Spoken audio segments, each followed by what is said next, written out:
ಯಾರಿಗೆಲ್ಲ ಎಲ್ಲ ಸಮಾನ ರೀತಿಯಿಂದ ಕೊಡ್ತೀವಿ, ಅವ್ರಿಗೇನು ಜಾಸ್ತಿ ಕೊಡಬೇಕಾದಿಲ್ಲ. ಇಲ್ಲ ಗ್ಯಾರಂಟಿ ಅಂದರೆ ಯಾರು ಎಷ್ಟಿದ್ದಾರೆ ಜನಸಂಖ್ಯೆ ಅನುಗುಣವಾಗಿ ಹೋಗ್ತದೆ, ಹೆಚ್ಚಿಗೆ ಕೊಡೋದು ಅವಶ್ಯಕತೆ ಇಲ್ಲ. ಮನೆ KB ಮನೆ ಯಾರ್ದಿದೆ ಅಷ್ಟು ಕೊಡ್ತೀವಿ ನಾವು, ಅಲ್ಲಿ ಎಕ್ಸ್ಟ್ರಾ ಕೊಡುವಂಥ ಪ್ರಶ್ನೆ ಬರೋದಿಲ್ಲ.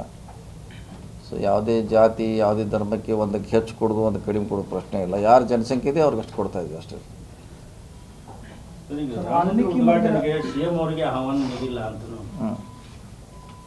ಗೊತ್ತಿಲ್ಲ, ಅದೇನು ಇನ್ನು ಕೊಡ್ಬೋದಲ್ಲ, ಇನ್ನು ಟೈಮ್ ಇದೆಲ್ಲ ಬರ್ಬೋದಲ್ಲ. ಯಾಕೆ ಅರ್ಜೆಂಟ್ ಏನು? ಉದ್ಧವ್ ಠಾಕ್ರೆ ಅವರು ಕೊಟ್ಟಿಲ್ಲ, CM ಅವ್ರು ಕೊಟ್ಟಿಲ್ಲ. ಅವ್ರವ್ರ ಊರಾಗ ರಾಮ ಮಂದಿರ ಇದಾರಲ್ಲ, ಅಲ್ಲೇ ಹೋಗ್ಬೇಕಂತಿಲ್ಲ. ಅವ್ರವ್ರು ಅಲ್ಲೇ ಪೂಜೆ ಮಾಡ್ತಾರೆ. ಎಲ್ಲ ಊರಾಗ ರಾಮ ಮಂದಿರ ಇದೆ, ಈ ಅವ್ರು ಅಲ್ಲಿ ಮಾಡೋರು ನಾವು ಇಲ್ಲಿ ಮಾಡ್ತೀವಿ, ಎಲ್ಲ ಒಂದು. ಅದಕ್ಕೇನು ಏನು ಪ್ರಶ್ನೆ? ಈಗ ಮೋದಿ ಅವರು ಹೇಳಿದ್ದಾರೆ ಸರ್, ಈ ಜನವರಿ 22ರಿಂದ ಅವತ್ತು ಎಲ್ಲ ಮನೆಯಲ್ಲಿ ರಾಮಜ್ಯೋತಿ ಹಚ್ಚಿ ದೀಪಾವಳಿ ಥರ ಆಚರಣೆ ಮಾಡ್ಬೇಕಂತೇಳಿ, ಇದಕ್ಕೂ ಪರ ವಿರೋಧ ಹೇಳಿಕೆಗಳಾಗ್ತಾ ಇದೆ. ವಿರೋಧ ಮಾಡೋಂಥ ಅವಶ್ಯಕತೆ ಇಲ್ಲ. ಯಾರು ಇಷ್ಟ ಆದ ರಸ್ತಾರ ಇಲ್ದಾರ ಇರಲಿಲ್ಲ, ಅದೇ ಪ್ರಶ್ನೆ ಇಲ್ಲ. ಈಗ ಕರೆ ಕೊಡ್ದಂತೆ ಸ್ವಾಭಾವಿಕ, ಎಲ್ಲರೂ ಆಯಾ ರಾಜಕೀಯ ಪಕ್ಷಗಳಿಗೆ ಕೊಟ್ಟೇ ಕೊಡ್ತಾರೆ. ಮಾಡೋದು ಬಿಡೋದು ಅವ್ರಿಗೆ ಇಷ್ಟಪಟ್ಟದ್ದು. ಕೆಲವರು ಹಚ್ಬೋದು, ಕೆಲವು ಹಚ್ಚೇ ಇರ್ಬೋದು. ಸೊ ಅವ್ರು ಕರೆ ಅಂತ ಕೊಟ್ಟಿದ್ದಾರೆ, ಯಾರು ಹಚ್ಚೋರು ಹಚ್ತಾರೆ, ಇಲ್ದಾರು ಇಲ್ಲ ಹಚ್ತಾರೆ. ಅದಕ್ಕೇನು ಹತ್ತಿರ ಅಂತೇಳಿ ಮನವಿಯನ್ನು ಮಾಡ್ಕೊಂಡಿದ್ದಾರೆ. ಅದಕ್ಕೆ ಏನಲ್ಲ, ಅವ್ರು ಯಾರು ಇಷ್ಟ ಆದಾರು ಹಚ್ತಾರೆ, ಇಲ್ದಾರು ಹಚ್ಚೋಲ್ಲ, ಅವ್ರಿಗೆ ಬಿಟ್ಟದಂತೆ ವಿಚಾರ. ಇದೊಂದು ರಾಜಕೀಯವಾಗಿ ಬಳಕೆ ಮಾಡ್ಕೊತಾ ಇದ್ದಾರೆ. ಅದನ್ನು ಚುನಾವಣೆ ಆದಮೇಲೆ ಗೊತ್ತಾಗೋದು. ಈಗ ಹೆಂಗೆ ಗೊತ್ತಾಗೋದು ಯಾವ ಚುನಾವಣೆ, ಯಾರು ಎಷ್ಟು ಪರವಾಗಿರ್ತಾರೆ, ಯಾರು ವಿರೋಧ ಮಾಡ್ತಾರೆ, ಪರವಾಗಿ ಮಾಡ್ತಾರೆ, ನಂತರ ಗೊತ್ತಾಗೋದು.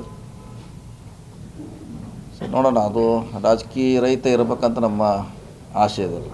ರಾಜಕೀಯ ರಹಿತ ಇರಬೇಕು, ಅದೊಂದು ದೇಶದ ಸಂಕೇತವಾಗಿರ್ಬೇಕಂತ ಅಷ್ಟೇ ಆಸೆ. ಅದನ್ನು ಯಾವುದೇ ಒಂದು ಪಾರ್ಟಿ ಹೈಜಾಕ್ ಮಾಡಬಾರ್ದು ಅನ್ನೋದು ನಮ್ಮೆಲ್ಲರ ಆಸೆ ಇದೆ. ನೋಡೋಣ ಏನಾಗ್ತದೆ, ನಂಗೆ ಕಾದು ನೋಡೋಣ. ಹೌದು, ನಮ್ಮದು ಪಕ್ಕಕ್ಕೆ ಒಂದು ಕಟ್ಟಬೇಕಂತ ಡಿಮಾಂಡ್ ಇದೆ ನಮ್ಮದು. ಯಾಕಂದರೆ ರಾಮನ ಪರಿಚಯ ಮಾಡಿಸಿದ್ದು ವಾಲ್ಮೀಕಿ, ಅವಂದೇ ಗುಡಿ ಇಲ್ಲ.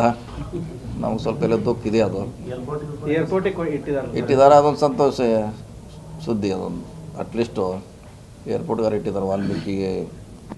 ಮುಂದಿನ ದಿನಗಳಲ್ಲಿ ಗುಡಿ ಕೂಡ ಕಟ್ಟಬೇಕಂತ ನಮ್ಮದು ಡಿಮಾಂಡ್ ಇದೆ. ಅಲ್ಲೇ ಪಕ್ಕದಲ್ಲಿ ಮತ್ತೆ ಕಟ್ಟೋರು. ಇನ್ನೂ ಜಾಗ ಇದೆ, ಭಾಳಷ್ಟು ಜಾಗ ಖಾಲಿ ಇದೆ. ಅಲ್ಲಿ ಪಕ್ಕಕ್ಕೆ ಕಟ್ಟರೆ ಒಳ್ಳೇದು. ಯಾಕಂದರೆ ಇಬ್ಬರು ಅಷ್ಟೇ ಅದಕ್ಕೆ